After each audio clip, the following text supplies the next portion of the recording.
A very good morning once again, ladies and gentlemen, present here. So, today I'm again in front of you with a new topic, and this is very important and optimistic topic, and that is SARC, the South Asian Association for Regional Cooperation. So, friends, if you are new to my channel, then please subscribe and watch the video till the end. If you like the video, then share among your friends. And for PDF of these notes, please go into the description box, join the Telegram channel, and where you will get all the PDFs I upload. So, coming to the topic, that is SARC. Its full form is South Asian Association for Regional Cooperation. So, in this particular video, firstly we will talk about the introduction of the SARC, and later on the member nations and as well as the observer countries. And after that, we will talk about the history and the idea of SARC, from where it originated, and followed by its objectives and the challenges of the SARC. And at the end, we will conclude with a small conclusion. So now, before we get into the topic very deep, first we all know that recently Prime Minister of India proposed to set up a SARC emergency fund, and India also inducted 10 million US dollar in this fund, and the formation of a rapid response team of doctors, specialists, testing equipments, and so on. So this was initiated by our Prime Minister Sri Narendra Modi, under which a response team will be formed to fight the COVID-19 pandemic. And apart from this, if you talk about the 6 months ago, then RBI has revised the currency swap arrangements for SARC countries to meet short-term foreign exchange liquidity requirements or to avoid balance of payment crisis in South Asia. Friends, we know that South Asian nations, they are very poor, and the GDP per capita income of South Asian nations are very less. So the RBI, as a leading member, introduced a currency swap arrangement for the SARC nations. It will help them when the balance of payment crisis or during the foreign exchange liquidity requirement. So firstly, let me explain you what is the currency swap. It is the agreement under which the exchange of currency takes place. For example, if Indian currency are swapped with the United States dollar, then the value of Indian currency and the United States dollar will be same till the agreement is finalized. And what is the balance of payment crisis? So when the country is running out of the global dollar, the United States dollar, which is the mode of payment for trade. So when any country is running out of foreign exchange, then the balance of payment crisis comes in the country. For example, in India in 1991, when India had only 15-day forex reserve in our RBI, so India was running out of balance of payment crisis at that particular time, and that's why our Prime Minister PV Narasimha Rao introduced the LPG reforms, the liberalization, privatization, and globalization. So these two things are the main points why the SARC is in the news currently. You can see here the tweet of the Narendra Modi that I would like to propose that the leaders of SARC nations chalk out a strong strategy to fight coronavirus. So this I appreciate the move by our Prime Minister, that it shows the India's leadership in the South Asian countries. Now coming to the introduction of SARC, then the South Asian Association for Regional Cooperation, SARC is a regional intergovernmental organization and geopolitical union of states of South Asia. So it is a geopolitical union and intergovernmental organization which is located in the South Asia of the world. And the SARC countries, they comprises 3% of world's area, including 21% of world's population and 4.21%, or rather we say that 3.67 trillion US dollar of global economy as of 2019. So friends, you can see this is a very important. And why this is very important? Because it comprises 21% of the world population. So it is very important to consider the life standard and the growth of this area, which is one among the poorest in the world. So if this area develops, then automatically the hunger problem and several problems will be solved, as well as the poverty problem. And now talking about the headquarters of the SARC, then the headquarters and the secretariat of association are located at Kathmandu, Nepal. Now talking to the member nations, then there are 8 members of SARC. Firstly, there were 7 members, that were Bangladesh, Bhutan, India, Maldives, Nepal, Pakistan, and Sri Lanka. These are all the countries which share land boundary with India. which share land boundary with India. Yes, Sri Lanka is little far, but we have a very close boundary with Sri Lanka and Maldives. Later on, in 2007, the Afghanistan was added as the eighth member of this association. And apart from this, there are 9 observer countries of SARC, including Australia, China, Iran, Japan, United States of America, UK, South Korea, Mauritius, and Myanmar. And also, the European Union is one of the observer country in this association.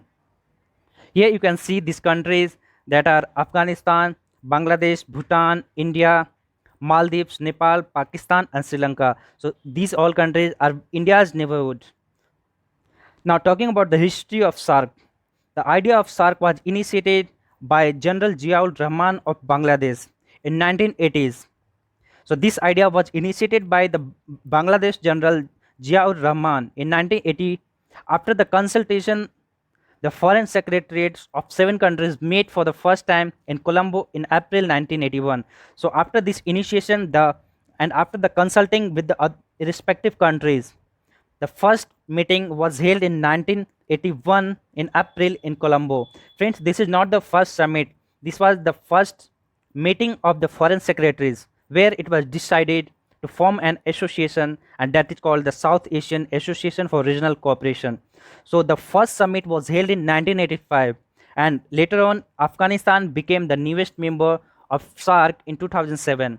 Friends, we all know that India also share a physical boundary with Afghanistan, but that area is occupied by Pakistan illegally, and hence India does not have reality a physical boundary with Afghanistan.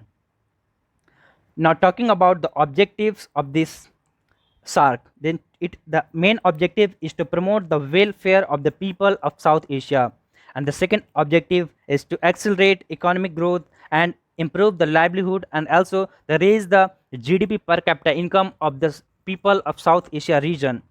And the third important objective is to promote and strengthen collective self-reliance so that all the countries become independent of each other, and to contribute the mutual trust. Yes friends, in South Asian region there is a lack of trust.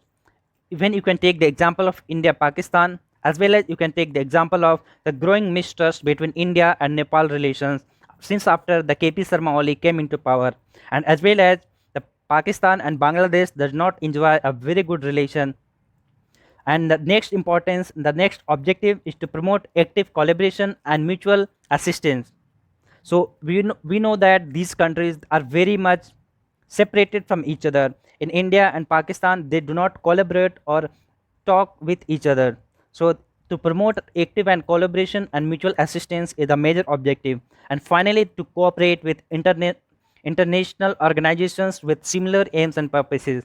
For example, the representation in European Union, representation in United Nations Security Council, UNESCO, or any global forum like World Economic Forum, World Trade Organization. So main aim was to cooperate with international organizations with similar aim and purpose so that this area can be integrated and developed economically. Now talking about some major challenges why the SARC failed in recent years. So South Asia is the world's least integrated region. We all know that due to the tensions between India and Pakistan, we all know that India and Pakistan, we have fought several wars, the 4 major wars, and also the Bangladesh, which was a part of Pakistan, was liberated in 1971. So this area is fully least integrated in the world, and a South Asian Free Trade Agreement was agreed in 2006, but has not been materialized yet. Means this agreement, the SAFTA agreement, the South Asian Free Trade Agreement, have not been in existence and implementation because of the issues between India and Pakistan. We all know that India and Pakistan they have very high tense border, and it is hard to trade. Although there are occasionally some routes like Wagah border are open for trade, but due to the tensions, Uri attack and Pulwama attack in 2019, those borders are also sealed. So this is hard to implement. Now lack of trust in Indo-Pak relations. We all know that India and Pakistan are arch rivals. So this is a major challenge in this. A low frequency of meetings. Yes friends, the meetings of SARC are held twice in a year, means biannual. But if you talk about the latest meeting, it had to be held in 2016. The 19th summit of SARC was to be held in Islamabad in Pakistan in 2016, but it was rejected and it was cancelled by Pakistan. So this is a very bad move, and the latest summit it has to be held in 2020, but due to COVID-19 pandemic, it is hard to organize. So friends, this is all about the SARC and its objectives and challenges. Now coming to the conclusion, so I would like to give a small conclusion in this regard. So the tragedy of COVID-19 may provide an opportunity to revive the SARC. This COVID-19 emergency fund is a great step taken by India. So we hope, because this is very important to integrate the South Asian region for inclusive economic growth and improved livelihood. So it is very important to start the cooperation, and I think that COVID-19 and this India's initiative of emergency fund and the response team will mechanize the good relation in among the South Asian nations. And apart from this, the leaders of SARC countries they requires much more diplomatic and political will among each other, because and we will have to increase the people to people contact. Friends, we know that India and Nepal relations are going bad day by day, and that is due to the diplomatic and political challenges. So I think the people to people contact plays a major role in improving the region, in improving the relationship of two countries. So it is very important. So both the countries, especially India and Pakistan, they should come together and start working on certain platforms. Friends, let me tell you which I forgot to add up in between. India had gifted a SARC satellite in 2015 to all the SARC nations or the South Asian nations, but Pakistan rejected it because of its security threats. They said that this SARC satellite will intercept the Pakistani security system, and since then the SARC satellite name was changed and it was called the South Asian satellites. So this is end of this video. I hope you like it. If you like, then please share and subscribe the channel. Thank you. Have a nice day.